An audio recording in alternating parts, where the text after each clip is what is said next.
Who the hell are you? I'm Peter Parker. That's not possible. I am Spider-Man. Hey, welcome back to ScreenCrush. I'm Ryan Airy. So recent reports are indicating that the MCU Spider-Man 4 will be another big multiversal movie featuring Peters 1, 2, and 3 all together again for a world-shattering adventure on our journey to Avengers Doomsday and Avengers Secret Wars. Now, I think this is an absolutely horrible idea to make Spider-Man 4 another big multiversal movie, and I think a grounded Spider-Man 4 featuring a street-level story would have been the better path to take. But Colton Ogburn, the guy who's trapped in our television but doesn't know, so please don't tell him, Colton thinks that Sony and Marvel are making the right move by going full multiverse again following the massive success of Spider-Man No Way Home. So here in a bit, we are going to duke it out over which version of Spider-Man 4 would have been better, and then we're going to have our friend of the channel, Tommy Bechtold, join in and tell us who was right. But first, let's give some background on the months-long speculation of what Spider-Man 4 would be about, and the reported butting of heads between Sony and Marvel on which direction to take the next film. And I want to remind you guys, we are going on tour. Come meet me, Colton, and the gang at a city near you so we can geek out in person. It's going to be a blast. Our first show is in Boston on November 14th. Tickets are selling fast, so be sure to get yours at the link in the description below or find them on our Discord, also linked below. So the ending of Spider-Man No Way Home perfectly set up and laid the groundwork for a grounded Spider-Man story in Spider-Man 4. The MCU Spider-Man has been great, but he's always had Tony Stark and the Avengers to lean on. He's got his advanced Stark suit plus the Iron Spider suit, and both are tricked out with an advanced AI assistant. EDITH stands for Even Dead, I'm the Hero.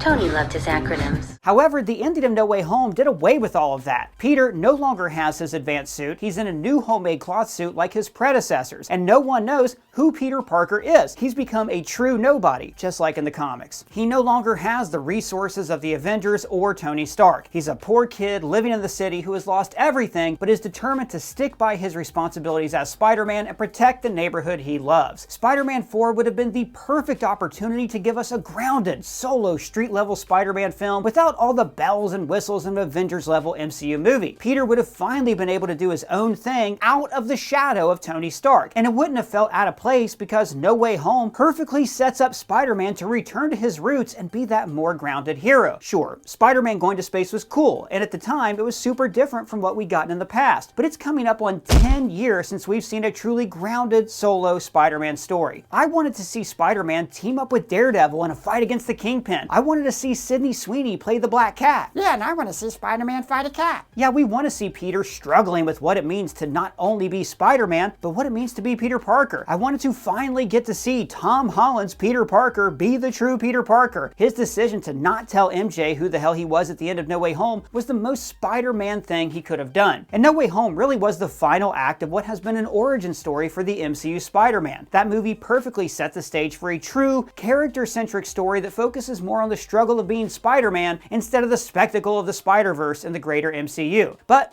it would appear that Sony won that debate over which direction to take the web-slinger. There are reports that Tom Holland and Kevin Feige were pulling for a more grounded story that would have tied Spider-Man into the street-level wing of the MCU. But Sony seemingly wanted another cash-grab multiversal extravaganza with Andrew Garfield and Tobey Maguire back alongside Tom Holland. Hey person, what game are you playing on your phone right now? Oh, hey Doug, this is Raid Shadow Legends. They have over 4 million users with 800 champions, 16 factions, more than 1 million builds, and over 30 bosses. This game is very popular. Ah, no, but I thought Raid Shadow Legends was just some pay-to-win game. Not at all, Doug. Actually, Raid Shadow Legends has plenty of free-to-play endgame users. In fact, I'm one of them. I've never paid money for this game, and I am playing it right now. Yeah, but it's supposed to be some kind of time grinder, right? Wrong again, buddy. The game actually has an auto battle feature that I'm using right now. Yeah, but I saw on Discord that, people saying the game has no depth. It's just like smashy smashy. No, not at all, Doug. Sorry to disagree with you again, but Raid has a ton of story content. It's very strategic, and in the later levels especially, quite challenging. A lot of people think this is just a generic mobile game until they give it a shot. The game is a way to pass the time, or if you want to dive into something more complex, then you should definitely give Raid Shadow Legends a try. Alright then, I'm gonna give it a try. So, click my link in the description or scan this QR code to get insane bonuses available only via our link. You will immediately get a huge starter pack with an epic champion Tyrell from the High Elves faction. Now, many players consider Tyrell to be the very best epic that Raid Shadow Legends has to offer, with his arsenal of high-power debuffs suited for all occasions. And you'll get another starter pack after reaching level 25 that includes an epic Rector Drath. She is one of the strongest support epics that you'll definitely need in your collection. Come find me under the name Riseronimus and join my clan, ScreenCrush. And if you are a new player, you can use the promo code RAIDALLDAY from my bio and access 10 times Force Brew, 50 multi-battle attempts, and 200,000 silver. That is promo code RAIDALLDAY for all new users. Totally worth it. It's a great way to get yourself started playing Raid Shadow Legends. Now,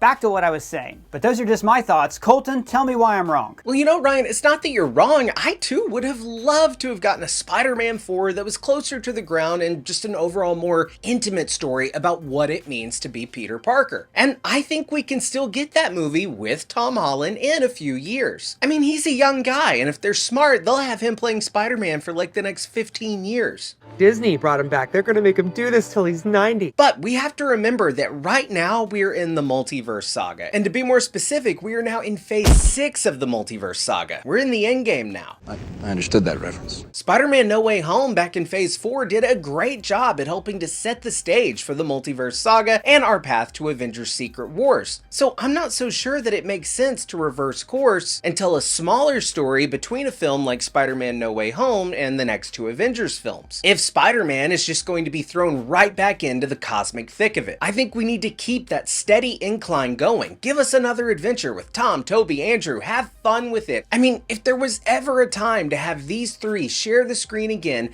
that time is now. The Multiverse Saga and the films leading up to Secret Wars are the perfect time to get wacky and fulfill all of those epic nostalgia moments we've been craving. These 3 Spider-Men together on screen was something that worked too well not to do again. Their chemistry was amazing, and the movie did serious numbers, especially considering that the COVID pandemic was still heavily impacting the box office. So I 100% get why Sony would want to try to catch that lightning in a second bottle. I mean, we all know it's gonna make a shit ton of money. And this time they could actually market the film with Tobey and Andrew on the posters and in the trailers. And look, man, there's all the time in the world after Avengers Secret Wars for them to make a solo and more street level Spider-Man film with Tom Holland. After Secret Wars, I don't think Marvel is going to touch the multiverse again, at least not for a while. So that would close the door on future reprisals of Tobey and Andrew alongside Tom. Plus, I mean, hey, Tobey and Andrew are getting older. Let them play Spider-Man a few more times now while they can still do the role justice. So again, I completely get and even agree with the arguments for doing a grounded Spider-Man 4, but I also see the potential and really the demand for another story with Peter's 1, 2, and 3. And now's the time to do that story. Strike while the Iron Man's hot. Doing a multiversal Spider-Man 4 in No Way Home in no way prohibits them from doing a grounded trilogy of Spider-Man films with Tom Holland after that. And by then, Tom will be even older, and maybe we could capture that same greatness that the Raimi films had. Colton, you make very salient points, but you're wrong, and let me explain why. And just to mediate this whole conversation, we brought in our friend Tommy Bechtold here,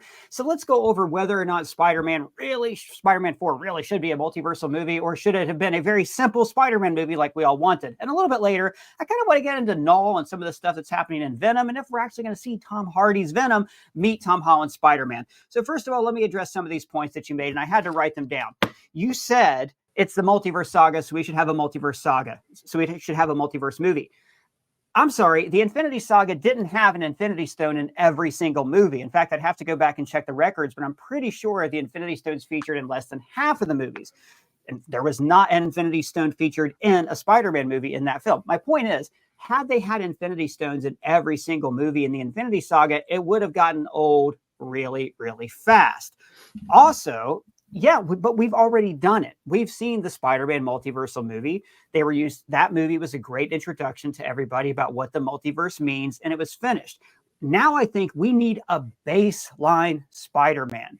We need this guy who, like in the comics, is doing his own thing, who has his own problems, but then gets pulled into these big multiversal events. I don't think Spider-Man works as well when he's just at the center of these multiversal events. He should be an ordinary guy who is always in over his head when this sort of thing happens. And their insistence on making him like the Superman, the marquee star of the franchise, I doesn't think jive with who this character is on the page. I got other points, but I wanted to give you a chance to rebut because I will go all day on this. Well, those are all solid points, but we have plenty of time to do that movie. I feel like, and not to retread what I've already said, but I feel like it's kind of, downward trajectory just to throw it right back up into multiverse. I mean, we know we're going into Doomsday and Secret Wars. If we, stop and do this small Spider-Man story, which I would like to see, I'd like to see, a Spider-Man trilogy that's, small stories. I feel like if we throw Spider-Man right back into space or into the void, maybe that kind of takes away from what we're doing there. But I do, to your point, I like your point that in the comics, we see him do his street level thing. He'll go, team up with the Avengers or the X-Men, then he goes right back to doing his thing. So I do take that point. But my biggest question, Ryan, is, don't you want to see Andrew and Tobey back? I mean, no, I don't care. I've seen it. They did it. It was great. I would like to see them back in their own movies, but I don't need to see them interacting with Tom Holland again. I'll just go back and watch that weird movie they made with the applause breaks built into it for no reason, right? That's how I land on it. I feel like No Way Home barely scratched the surface, especially with it being made during the pandemic. I have my complaints with that movie. I think there's a really cool story to tell where they can actually market that these three Spider-Men are together.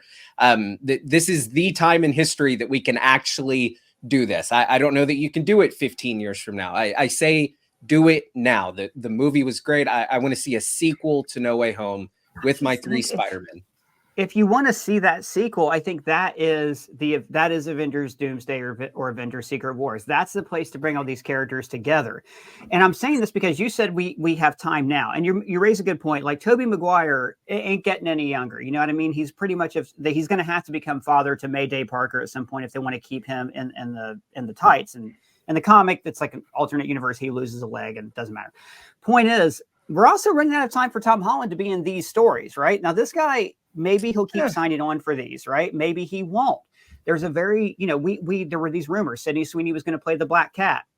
Window's closing on that because she's off doing her own things and producing her own movies. There's always going to be a time limit on stuff. Charlie Cox is Daredevil. God only knows how much longer we'll have that. And I just want to say, if you go back, right? If you go back through like the annals of Spider-Man stories they haven't done, there are so many great characters they haven't adapted in the MCU. We got the Scorpion setup. No Scorpion. It seems like a lot of other things that are getting set up in these movies that get abandoned so they can has something to do with Spider-Man, I think, right? Sony's doing a piss poor job of actually delivering on this great rogues gallery. Not to get too far off topic, but man, Spider-Man 4 or 5 should be about Spider-Man fighting Kraven.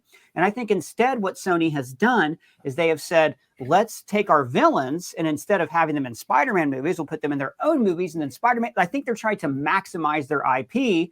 Hence, well, if Marvel gets to make Spider-Man movies, let's do all the Spider-Man in that movie instead of having him face actual supervillains.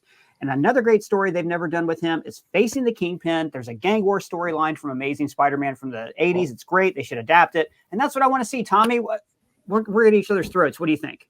Well, I mean, first of all, it's an honor to be your judge, jury, and Shreksecutioner here. So death by donkey. Now, yeah, I think, as much as you're both a little bit right, you're both mostly wrong. I agree. I don't need to see Tobey, Andrew, and Tom together on screen again. I think that there needs to be those characters need to be in their own Marvel movies. Like they need to be sprinkled throughout. Spider-Man, we need to get back to a Spider-Man, like you said. I really do actually, Ryan, agree with you. Spider-Man needs to go 1v1. What? With that's what we do when you agree. That's the tradition I've just laid down right now. Yeah. I don't understand. Sony to me seems to do this is doing the like spaghetti against the wall method of like, we're going to throw everything against the wall. Hopefully something stick. And even the things that stick, we're going to ignore the fact that they're on the wall, a la Scorpion, right? Like it's like we tease Scorpion. We're introduced to the character. And then where is he right now? He's hanging out. I also, one of my favorite things about Spider-Man is he's a New Yorker. We need to get him. He needs to remain in New York for a little while and fix New York. That's part of the thing. They're investing so heavily in Daredevil and Kingpin. It almost seems to me foolish to not have Vincent D'Onofrio and Tom Holland not come to blows at some point. However, undeniably, Spider-Man is, I would say, by far the most popular character that Marvel has, and and Disney Marvel co-owns or doesn't even co-own, leases the right to have him through Marvel Studios. And they do that by this like strange arrangement of like, we'll actually make good movies for you guys as long as we can use your characters. And then you guys go make all the crappy movies that you want, or at least mediocre movies.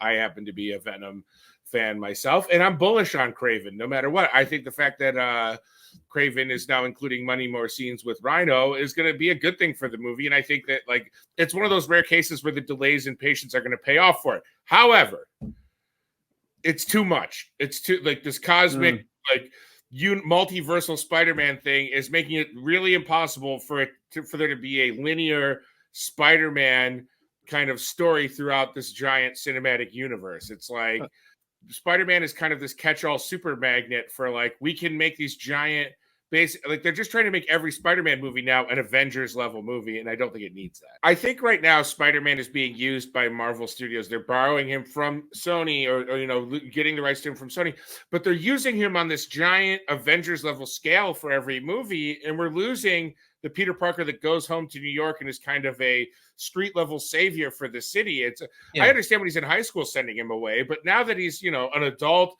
and has basically no one left, he needs to start creating a community and a family out of saving the people of New York. Yeah, there's also this thing with Spider-Man where when bullets fire at him, we should feel like, oh, I hope that bullet doesn't hit him. We don't have that now. Go ahead, Colton. Well, I completely agree with both of you. Don't get me wrong. I want to see that Spider-Man too. I want to see the grounded Spider-Man story with, the struggles of Peter Parker, him going up against his greatest foes. I don't want this crap that Sony's putting out, these villains that have something to do with Spider-Man. I think I don't want any of that. I think that we are nearing a point after Venom Last Dance, after Kraven, I think we're going to see, and I think we're going to talk about this here in a little bit, I think that Sony and Marvel Studios are going to start working a lot more closely together with not only just Spider-Man, but all of the Spider-Man characters. And I think we're going to see that begin to happen in the post-Secret Wars era of the MCU. I think that we are going to see, we've talked about this, a reboot in Secret Wars, an in-canon reboot. And I think that they're not going to touch the multiverse anymore. I think the Marvel Universe is going to go like a little more grounded, kind of back to phase one MCU. And I think that is the time when we'll get to see that Tom Holland Spider-Man trilogy that's a close to the ground, intimate story. I think that right now is the time, if we're ever going to get it, now's the time to do one more big adventure Spider-Man movie, have that take us into Doomsday, into Secret Wars. He's going to have his fight with Tony. I think we don't need to maybe completely abandon the Iron Man Jr. Spider-Man just yet. I think that's post-Secret Wars. I guess disagree though, man. I'm so tired of Iron Man Jr. Spider-Man. Yeah, like, I guess for me, if Marvel would have had the rights to Spider-Man from the beginning, the MCU wouldn't exist because they just would have kept making Spider-Man movies. He'd be the center of everything. Yes.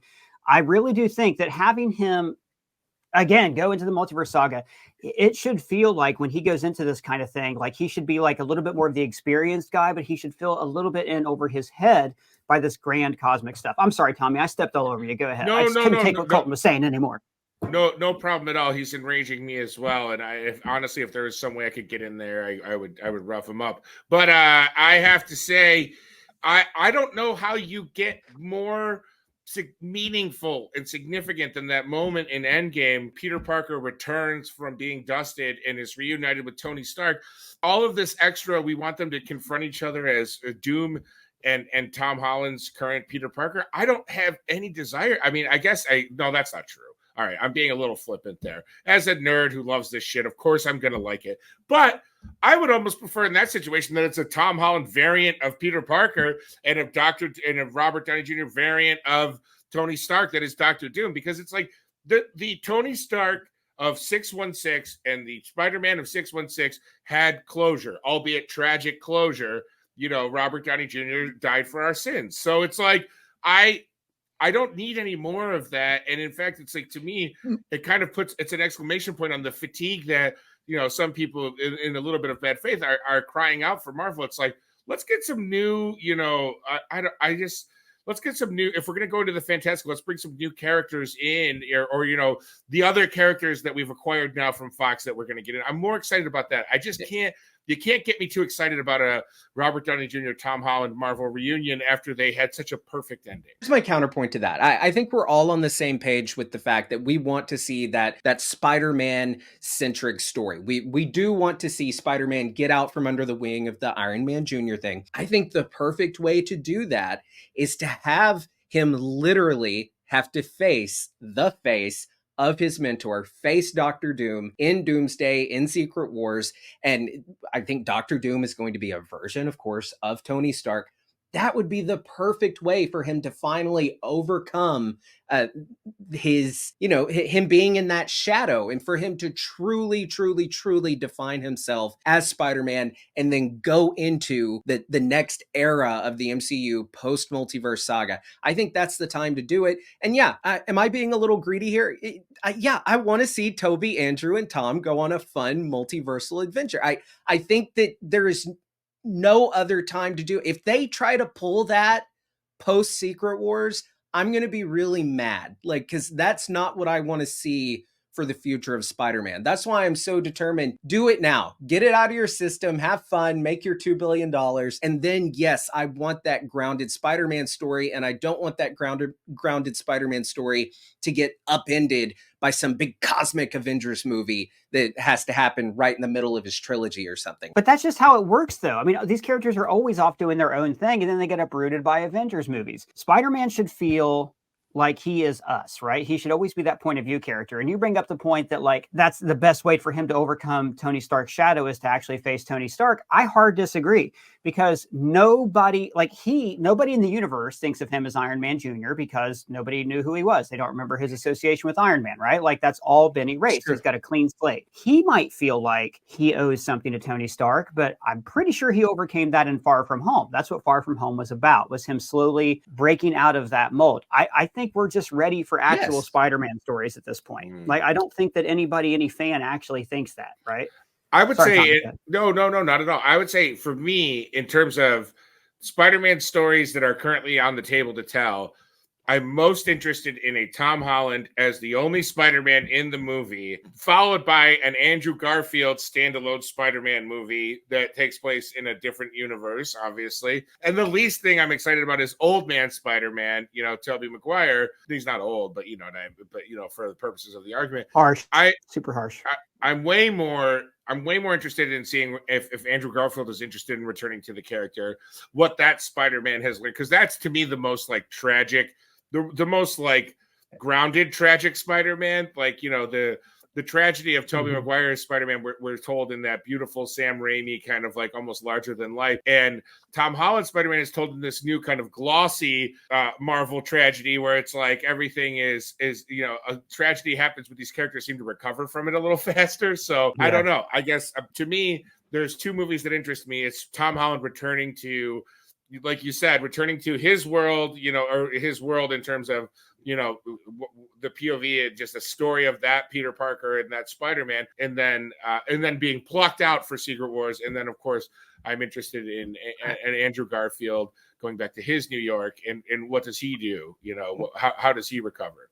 As much as I would love an Amazing Spider-Man 3 with Garfield, and especially a Raimi Spider-Man 4 with Maguire, I think that standalone Spider-Man movies with Tobey and Andrew, respectively, I think that undermines Tom's Spider-Man more than him sharing the screen with them, where they're more so the secondary characters and let him take the lead.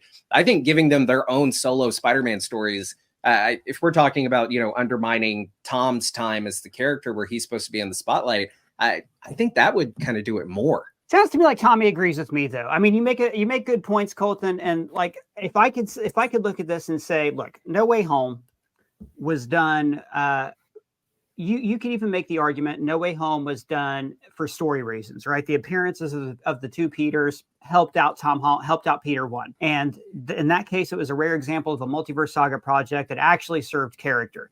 I have a hard time seeing how this movie serves character and furthers the character. So, Colton, you're wrong. You're just wrong. Sorry, I get a little heated sometimes. Before we go, I do want to talk about, we got Venom 4 coming up, and we have Null, right? Now, Null, great comic book run by Donny Cates and Ryan Stegman, kind of redefined the Venom character, gave him this like villain that he always was for Spider-Man. What do you guys think about what's coming up here with Venom? Like, do you think after this Tom Hardy is really going to be done, or do you think we can see him appear in Avengers Secret Wars or Doomsday? I mean, why get out now when that sweet, sweet multiversal money is coming? I guess, I mean, Tom Hardy to me is one of the reasons I really love him as an actor is he blends the line between someone who's like loves to act and loves to do these like, you know, difficult characters, but ain't afraid to step into a blockbuster. You know, he's not like, well, don't put me in a high budget movie. I could see him being done with Venom standalone movies. I don't see him being done with the character as long as Disney is open to it and Sony is open to it and Marvel is open to it. So yeah.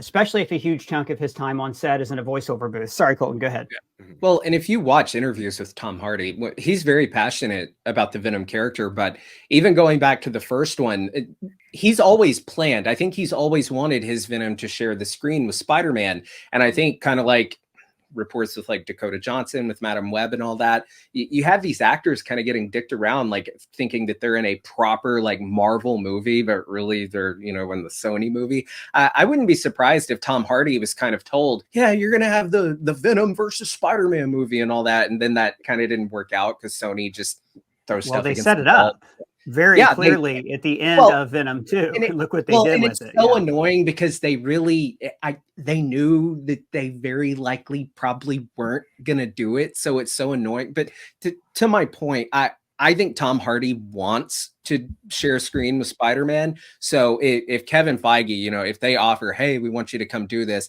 0% chance that he turns that down. No, I hope you're right, because his Venom, the more I read about the Venom character, the more I understand he's not just Spider-Man's enemy. He was a great Spider-Man enemy in the 90s. He's evolved past that. I would be up for this, but I would like it if his character still, through the Venom hive mind, the symbiote hive mind, if he still had this intrinsic hatred of Spider-Man, because he is such a great Spider-Man villain. So I really hope they can revert back to that. But then again, guys, look, they're not going to stop making these movies anytime soon. And when after everything reboots in Avengers Secret Wars, whole new ball game for reintroducing a lot of these characters, especially if Marvel finds some way to get the rights back from Sony. But we're going to save that for a later video. Tommy Bechtold, Colton Ogburn, thank you guys very much for joining me. You can find their social links below. And of course, guys, we want to find out what you think. So let us know down in the comments or at me on Twitter. And of course, if it's your first time here, be sure to ring that bell for alerts. For ScreenCrush, I'm Ryan Airy.